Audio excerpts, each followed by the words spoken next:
If there was a fifth P, it would be pandemic. Welcome to episode 108 of the 4 Ps, and coronavirus fears have gripped our nation, the world. Though you all remember way back in episode 105 when I did the entire thing with the mask on. And the reason is that our current government is failing in a few ways. A lot of misinformation out there, a total lack of preparation, and it may get worse before it gets better.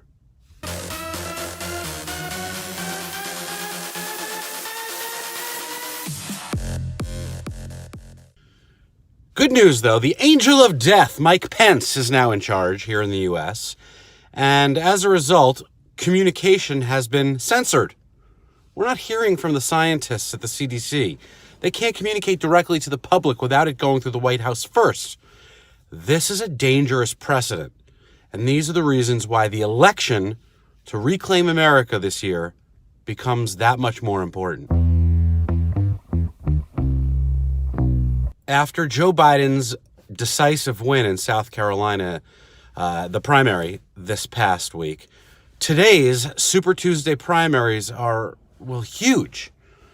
As it was looking like it was 3 months ago, this may now come down to Bernie Sanders and Joe Biden. I still would love to see someone other than an older straight white man represent our party of diversity, but it doesn't seem likely this time around. And after today's results come in from Virginia, California, Texas, Massachusetts, North Carolina, Utah, Colorado, and a bunch more, we should see 2 to 3 more dropouts in the Democratic primary race in the coming days, which will heal some of the division, but may solidify it in others as those abandoning candidates endorse a new candidate. I see a pretty even split between Biden and Sanders moving forward, and the real potential for a contested and potentially damaging Democratic convention in Milwaukee, the threat is very real. But it's still early, and there are a ton more delegates up for grabs even after today, Super Tuesday. Not to mention the other super puzzle in the primary race, super delegates. Remember them? Will they fall in line for Joe Biden like they did for Hillary in 2016 and basically lock this thing up for him? I don't know, but buckle up, my friends, because we are in it now. They say the topics you're never supposed to bring up with company are politics and religion. Well, fuck convention. Look, while I respect everyone's right to an opinion or set of beliefs, I've never shied away from sharing mine. You know where I stand politically and probably religiously, too. But a few recent events have me shook. My last living grandparent, my grandma Laura, passed away last week at the great age of 93. A full, rich life where she got to spend time with and enjoy great-grandchildren. We should all be so lucky. Explaining death to small children is not easy, and while I would have loved to rely on the idea that she's in heaven now as a simple solution for just explaining it to them, I don't really believe that as a core tenet of my moral principle.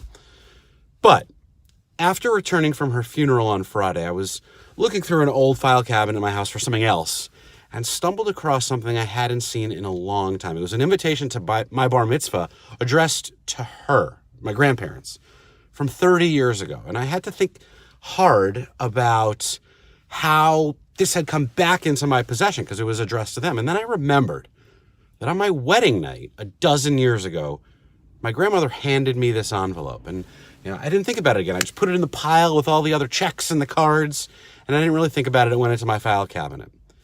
So when I opened it this past weekend, the invitation, inside there was a note that my grandmother apparently wrote to me on the day 30 years ago when I was 13, telling me how proud she was of me and that she hoped that I would grow up to be a good man in the community. Of all the days to discover this, on the day we buried her, this was a coincidence that was hard to ignore. Divine intervention or a message from beyond?